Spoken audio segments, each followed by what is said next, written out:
এই জন্য তার দরবারে জানাই লাখ কোটি সেজদাই শুকরিয়া, সকলে বলি আলহামদুলিল্লাহ। আর সালাম ও দরুদ বর্ষিত হোক পৃথিবীর শ্রেষ্ঠতম মানুষ, শ্রেষ্ঠতম নবী, রাসূলদের ভিতরে শ্রেষ্ঠতম রাসূল, যার অক্লান্ত পরিশ্রম, রক্তের বিনিময়ে, দান মোবারকের বিনিময়ে, অজস্র অগণিত ঘামের বিনিময়ে এমন একটা আদর্শের শিক্ষা আমরা পেয়েছি, যার অনুসরণ অনুকরণ ইহকাল পরকাল উভয় জায়গাতেই সফলতা।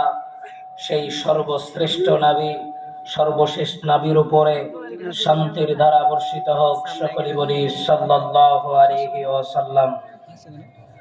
সম্মানিত উপস্থিতি, আজকে আপনাদের সম্মুখে সংক্ষিপ্ত সময়ে সংক্ষিপ্ত যে বিষয় নিয়ে কথা বলার চেষ্টা করব তা হচ্ছে সন্তানের উপরে পিতামাতার